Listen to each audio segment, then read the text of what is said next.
Hello, this is Richie Venton, the Scottish Socialist Party Trade Union Organiser. In the past week or so, the Scottish Parliament has declared an emergency in housing. And really what they've done is declared what we as a population already know, that there is a housing crisis, a housing emergency right across the country. And that consists of several things. The fact that there's 250,000 people on the waiting list for social housing. The fact that there's nearly 16,000 households in temporary accommodation, which is the highest ever recorded figure. Or the fact that 10,000 children in Scotland are homeless, which is a crime and is an indication of the level of crisis.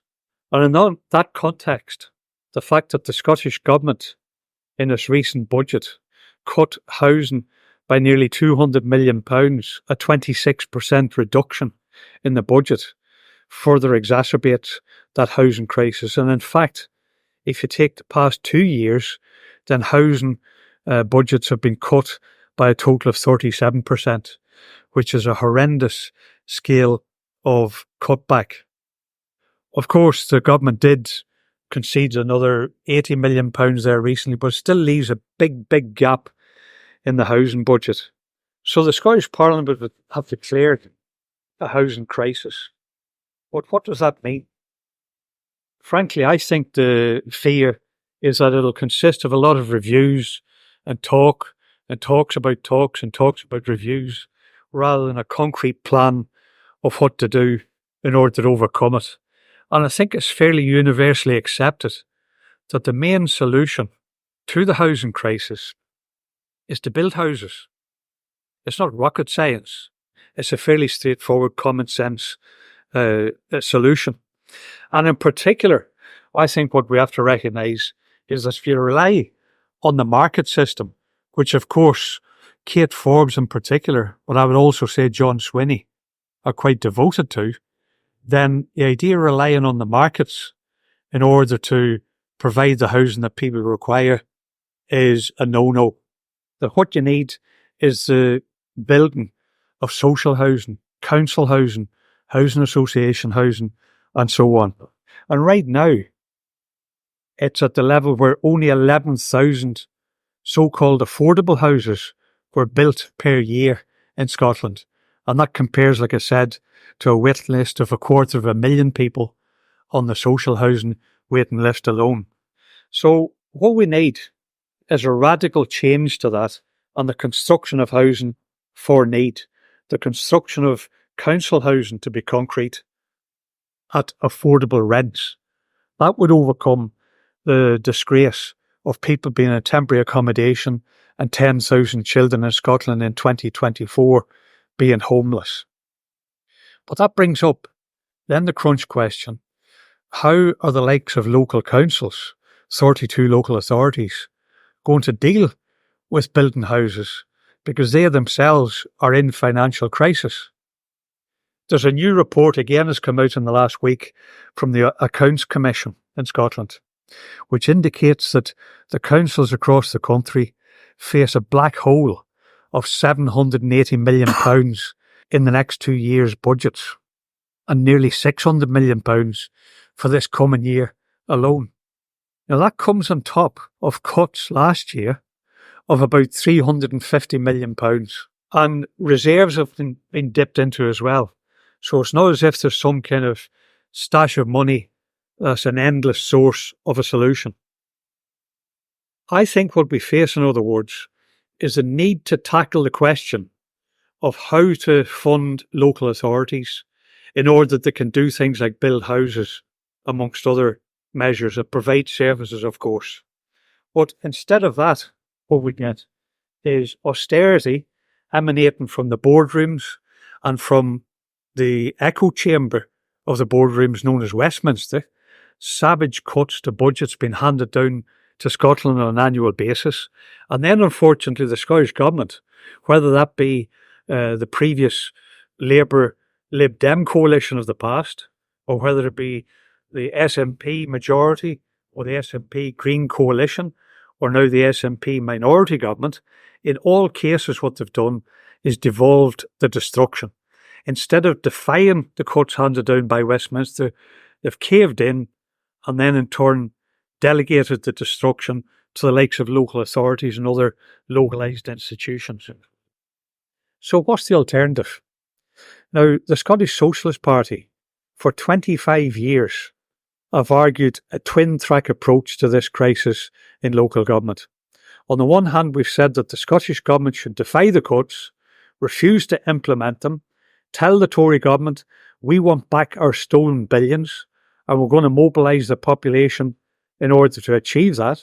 We're going to mobilise the 250,000 plus local authority workers in Scotland. We're going to mobilise local communities to fight back, to win back some of the billions of pounds that have been stolen by Westminster of Scottish budgets in the last 10 years alone. That has been done. On other occasions, I've spoken about the fact that I was at the heart of the struggle in Liverpool in the 1980s, which won back the equivalent of £240 million for the city in today's money. So it can be done. That's one aspect of it, of discovering a collective spine and doing what has been the slogan of the SNP, for example, in elections of Stronger for Scotland, Stand Up for Scotland, and actually doing that and demanding back some of the billions that have been stolen in order to balance the books and avoid all cuts, avoid all jobs cuts, service cuts, etc. That's one strand to it. But the other is to say that, of course, I recognise that it would require the full powers that come with independence to fully solve this problem. For example, under independence, you could nationalise the construction industry under democratic workers' control in order to then plan house building for the needs of the population.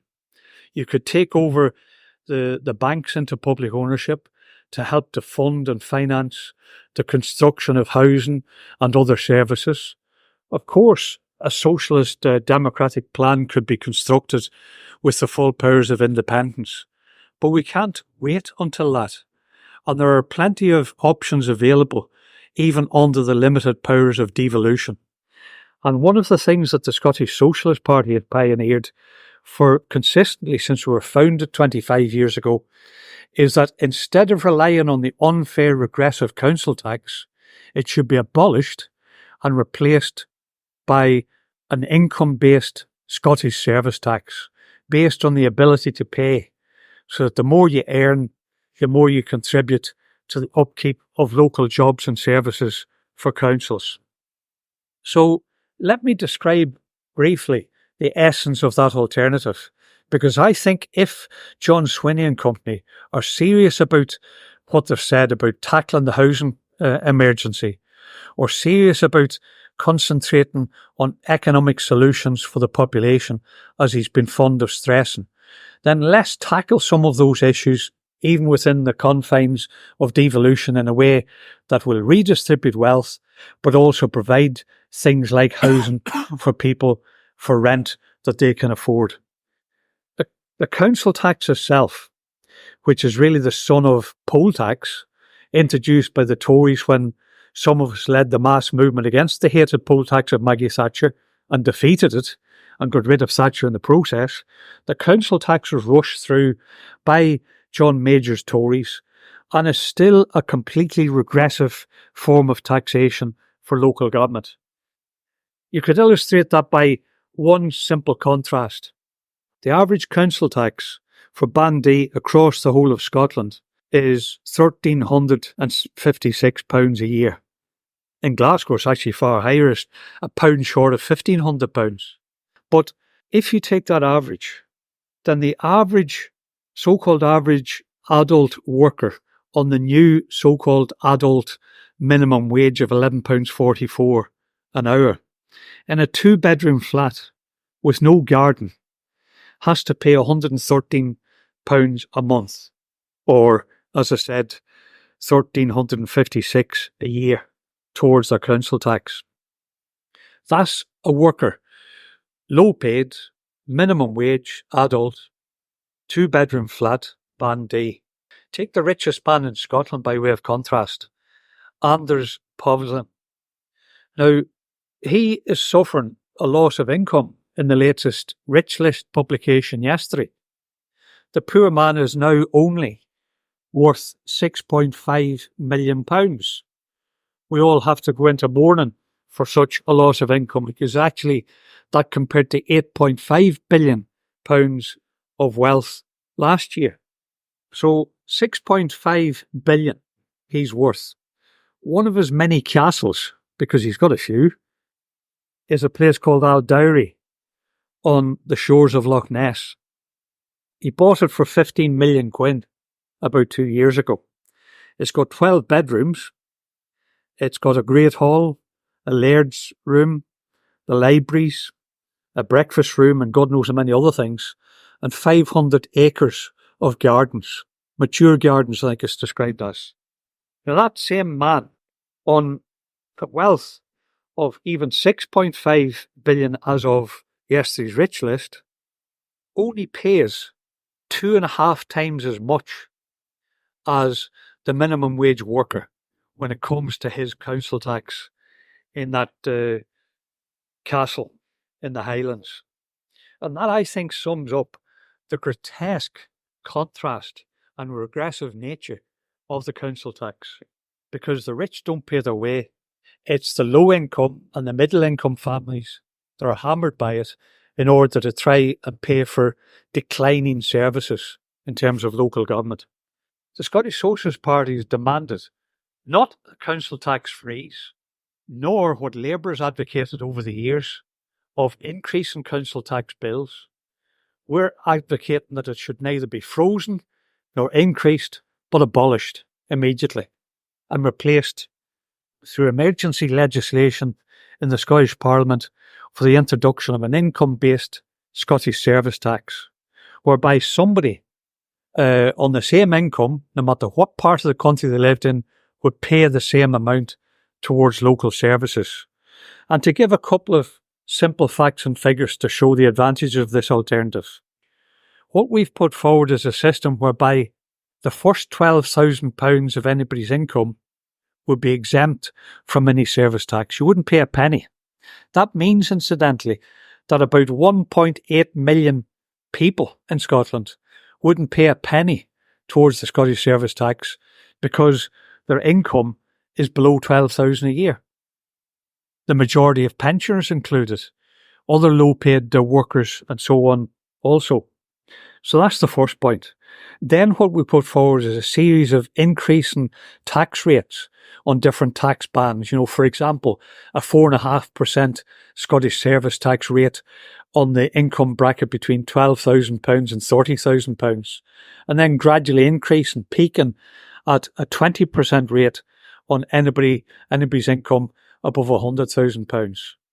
And in essence, what it means is that 13,000 people, a minuscule number of people who could be jammed into a major venue, frankly, 13,000 people who are the richest, who earn more than £200,000 each, would contribute at least just short of £1 billion towards jobs and services under our scheme. They would contribute 20% of the total that's raised under that scheme. And here's the beauty of it. The poorest and the middle income people would pay less. The rich would pay far, far more than they do under the council tax. And overall, I've done the calculations of the very latest available figures, whereby for the most recent figures from government statistics, which covered the year 2021-22, then instead of that year raising £2.7 billion in council tax, our Scottish service tax would have raised £5.3 billion, almost exactly double the funds for local councils that the council tax was bringing in. With the difference, as I said, where the poorest would pay far less than they do now, and the richest would pay far, far more. Where, for example, our Anders Povlsen, richest man in Scotland, instead of paying £3,300 of council tax on his castle, he would have to pay approximately £390,000 in Scottish service tax. That's the difference. based on his income. So what I'm saying is that we face a housing crisis, we face a housing emergency. The answer is to build houses. The most obvious source of that is to build council houses, which in doing so would create tens of thousands of jobs and apprenticeships. It could be built to the highest environmental standards, eco houses if you like, and in doing so provide what people need desperately. But at the same time, that could be partly funded by a source of income for councils, which would redistribute wealth from the rich to the rest of us, would double the funds for local authorities, would stop the situation where councils of all political stripes are slashing services, are shutting down community centres, closing libraries, increasing the charges for services such as care packages for the most vulnerable and so on, and also freezing and stagnating and cutting the wages of 260,000 council workers. Instead of that nightmare scenario, which is the reality today, under our scheme, or under our proposals, as well as defying the cuts, the Scottish Government could easily rush through emergency legislation to scrap the council tax, bring in a Scottish service tax based on income, double the funds for councils, and give them the resources to build homes, eco homes to the highest environmental standards, create jobs in the process, as well as other schemes such as district heating schemes to cut fuel poverty and so on. There is an alternative to a housing emergency. There is an alternative to council cuts. There's an alternative based on redistribution of wealth. But unless they discover the spine to actually bring through such a radical socialist-based policy, then we'll continue to see children being homeless, children suffering the terrible deprivation that goes with that. We need to give those children a future, and I think this proposal would be one of the many strands of providing that future.